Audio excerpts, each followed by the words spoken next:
kung wala akong karamdaman. Kala ko po yung karamdaman eh, kasi yung mga nakikita naman naman nakakalaman. Yung problema ko yung karamdaman. Hindi ako pwede sa lansangan. Opo, kasi yung hika niyo po.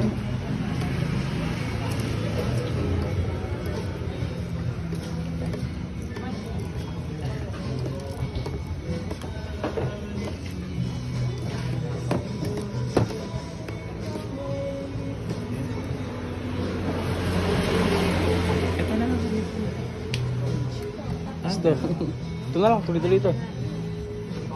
Naka-4K naman eh. Okay. So guys, ito nga po dahil ito po yung nag-message po sa akin si Monique. Si Monique po ang nag-message sa akin. So pakita ko po sa inyo yung message niya. So, sabi po niya, magandang gabi po. Baka po sakaling matulungan niyo po yung isang matanda dito sa Carpa Hospital. Isang buwan na po siya dito. Wala po siyang pamilyang mauwian. May hika rin po siya kaya hindi po siya makalakad ng malayo. So nung nabasa ko po to, kakatapos ko lang pong mag-meeting sa event ko po. May event po ako na debut.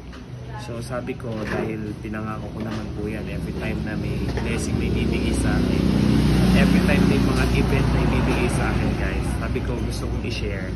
Gusto kong i-share sa mga tao kasi sa kagaya ni tatay, sobrang hirap ng pinagdadaanan niya na gabi-gabi namumroblema siya. Hindi niya alam kung paano yung gagawin niya sa pagtulog. Naghahanap po siya ng isang tirahan na magiging komportable po siya sa kanyang pagtulog. Dahil sa kalagayan po niya, meron po siyang nararamdaman, meron po siyang hika na wala na po siyang mauwi ang pamilya. So, kaya binabuti ko po na i-vlog ko siya. Baka isa rin po kayo na gustong tumulong kay tatay, eh nandito lang naman po siya lagi sa Carpa. At ngayon po pinapakain po natin siya ng lugaw para kahit papano po ay may lakas po siya at makabawi-bawi sa mga pagod na nararamdaman po niya. So gusto kong pasalamatan pala si Monique, shout out sa iyo dahil isa rin po kayo sa may mabuting puso na nagsilbing daan at tulay para po makilala ko po ito si Tatay Virgilio dito sa Baliwag Carpa, Baliwag District Hospital. Sa pagkakain po ni Tatay, so siguro kahit paano ay iwanan natin siya ng pwede niyang magamit pang araw-araw.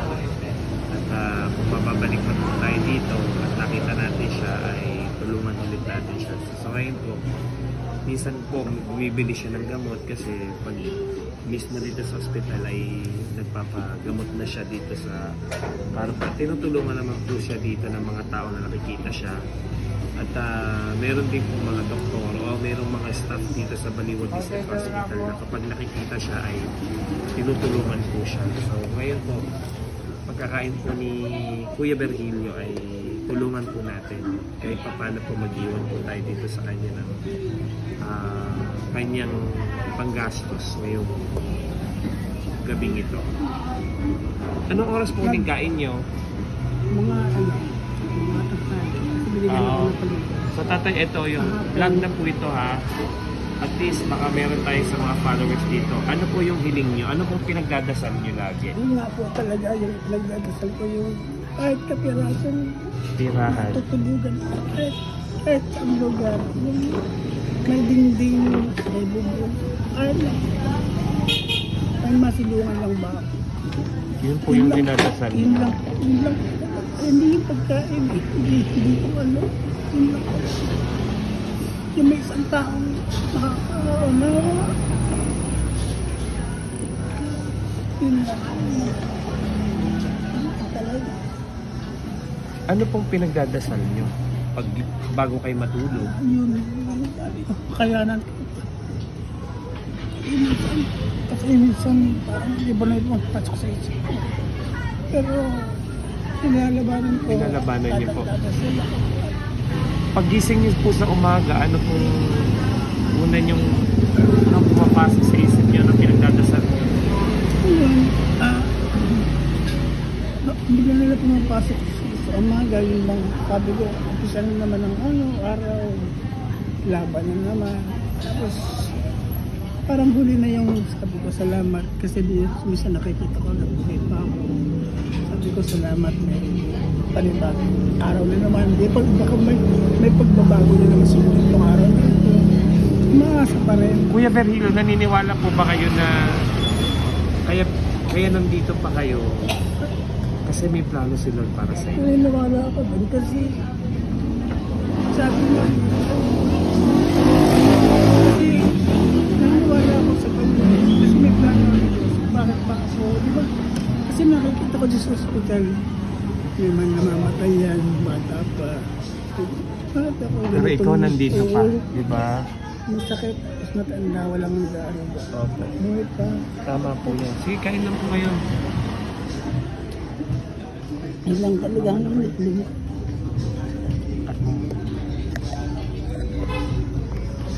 So mga ka-JPC Vlogs, tapos na po natin pakainin itong si Kuya Virgilio. At yung kahilingan niya po sana, sabay-sabay po natin ipagdasal na mas makuha ito at sana din po sa akin mas marami pang tumulong para po sa kanya. At ngayon po, alam mo Kuya Virgilio, itong 1,000 na to, ito yung down sa akin ng client ko. Dinaon po sa akin to, ibig sabihin para sa event ko to. Pero ngayon, ito na, sa inyo na po ito. Hindi. Okay na, sa inyo na.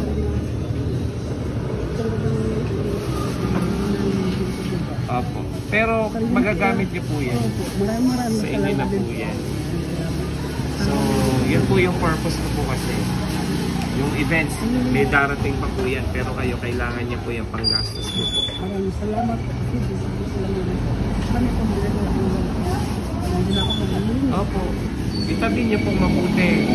Kahit pa paano. At pag nagawi po ako, kahit pa paano, pag nakita po ulit tayo dito, kahit pa paano matulungan po kayo. Mag-ingat po kayo palagi. Masaya po ako nakilala kita. Sabi niya po kahit pa paano makatulong po sa inyo. Ha? God bless po.